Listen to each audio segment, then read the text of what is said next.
नमस्कार प्रिय बच्चों, हम जॉर्ज पंचम की नाक शीर्षक कहानी के प्रश्न अभ्यास कर रहे थे। पूर्व में हमने 1 से 6 प्रश्न पूरे कर लिए हैं। आज हम 7वें प्रश्न से प्रारंभ करेंगे।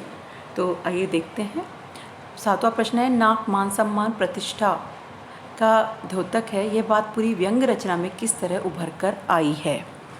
देखिए बच्चों, पहली चीज़ तो आपको यह स्पष्ट होना चाहिए कि यह व्यंग्य रचना है। मतलब जो बात कही गई है वह इस तरह से कही गई है कि व्यक्ति के मन और मस्तिष्क दोनों पर चोट करे, उसको सोचने पर विवश करे और सुधार की दिशा में ले करके जाए।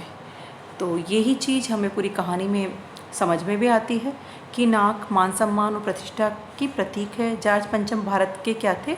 भारत में एक तरह से विदेशी शासन के प्रतीक हैं और उनकी नाक कटना उनकी प्रतिष्ठा का धूल में मिलना है, क्योंकि उनकी प्रतिष्ठा के साथ अंग्रेजी साम्राज्य की प्रतिष्ठा भी जुड़ी है। इसलिए दोनों की प्रतिष्ठा को ही खतरा पहुंचा है।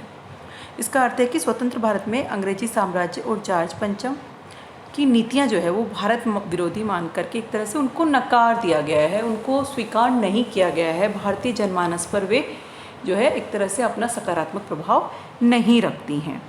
लेकिन इसी समय क्या होता है कि रानी एलिजाबेथ के आगमन का जो है संदेश मिलता है और अंग्रेजी और जो देश के सभी अधिकारी जो हैं वो अंग्रेजी शासन के खिलाफत के स्थान पर क्या उनके स्वागत के लिए जुट जाते हैं। और ये सब कुछ क्या है, जॉर्ज पंचम चूँकि विदेशी शासन के प्रतीक है और उनकी भारत के प्रति न कोई आस्था थी न प्यार था। उनकी लगाई गई मूर्ति का पत्थर भी विदेशी था। तो ये भारतीय, और बाद में ये भी हमने देखा कि उनकी नाक जो है वो भारतीय महापुरुषों शहीद बच्चों की नाक से भी छोटी निकली। तो ये सब चीज़ें जो है आपको यहाँ स्पष्ट करनी है और उसके साथ ही बताना है कि सरकारी अधिकारी चापलूसी करने के कारण और स्वार्थ पूर्ति के कारण जॉर्ज पंचम की जो नाक है उसको बचाने में लगे रहे। उन्होंने अपनी नाक की परवाह किए बिना क्या किया, लाखों करोड़ों रुपए पानी की तरह व्यर्थ बहा दिए। ये सारा हमें इसमें सब कुछ स्पष्ट कर देना है। इसके बाद 8वां प्रश्न देखिए कि जॉर्ज पंचम की लाट पर किसी भारतीय नेता, यहाँ तक कि बच्चे की नाक फिट न होने की बात से लेखक किस ओर संकेत करना चाहता है। मतलब जब मूर्तिकार को कहीं पत्थर नहीं मिला और उसने भारतीय जो महापुरुष हैं और इवन यहाँ तक कि जो कि 1942 के आंदोलन में जो शहीद बच्चे थे, जो बहुत छोटे छोटे बच्चे थे, उनकी जो लाटें स्थापित की गई थी, उनकी नाक की जो कहें कि नाप है वो भी जॉर्ज पंचम की लाट की नाक से ज़्यादा बड़ी थी। तो ये कह कर के ये कहना चाह रहा है कि भारतीय नेता और बलिदानी भारतीय बच्चों का जो सम्मान है वो जॉर्ज पंचम से कहीं कहीं कहीं बढ़कर है। हमारे देश में उस व्यक्ति की नाक ऊंची होती है या फिर कहें कि वह सम्मान का हकदार होता है जो देश के लिए अपना सर्वस्व न्यौछावर करता है। और जॉर्ज पंचम जैसे निर्दयी और हृदयहीन शासकों को कभी भी सम्मान की दृष्टि से नहीं देखा जाता। तो यही सब कुछ हमें इसमें लिखना है। तो एक बार इनके आदर्श उत्तर हम पढ़ लेते हैं। देखिए, नाक इज्जत, प्रतिष्ठा, मान, मर्यादा और सम्मान का प्रतीक है।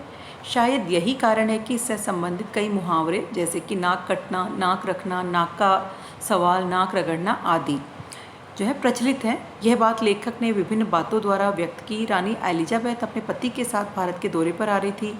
ऐसे मौके में जॉर्ज पंचम की नाक का न होना उनकी प्रतिष्ठा को धूमिल करने जैसा था। ये सभी तांत्रिक विदेशियों की नाक को ऊंचा करने को अपनी नाक का सवाल बना लेते हैं। यहाँ तक कि जॉर्ज पंचम की नाक का सम्मान भारत के महान नेताओं और साहसी बालकों के सम्मान से भी ऊंचा था। इस पाठ में सरकारी तंत्र की मानसिकता किस पर चलाई दिखाई देती है। आप अपनी तरफ से ये भी लिख सकते हैं कि ये एक तरह से गुलाम मानसिकता पर करारी चोट है। ऐसे ही 8वां प्रश्न कि जॉर्ज पंचम की लाट पर किसी भी भारतीय नेता, यहाँ तक कि भारतीय बच्चे की नाक फिट न होने की बात से लेखक किस ओर संकेत करना चाहता है। हमने जैसा पूरा कि इसका हमने एक तरह से विचार चर्चा की है। अब इसका उत्तर इस प्रकार लिख लेंगे हम। जॉर्ज पंचम इंग्लैंड का राजा था जिसने भारतीय स्वतंत्रता सेनानियों पर क्या किया था, बहुत जुल्म ढाए। उसकी लाट की नाक टूट गई। बहुत ढूंढने पर किसी भारतीय महापुरुष या स्वतंत्रता सेनानी की नाक फिट न बैठ सकी। यहाँ लेखक ने भारतीय समाज के महान नेताओं व साहसी बालकों के प्रति अपना प्रेम प्रस्तुत किया है। सभी भारतीय जिन्होंने देश की आज़ादी के लिए बलिदान दिए, चाहे वे बूढ़े हों, जवान हों या फिर बच्चे ही क्यों न हों, उनकी मान मर्यादा और इज्जत की समक्ष जार्ज पंचम या उसके समतुल्य किसी अन्य की कोई इज्जत नहीं। इसलिए इनकी नाक जार्ज पंचम की नाक से हजारों गुना ऊंची है। तो इस प्रकार से हम इनके उत्तर लिखेंगे। धन्यवाद।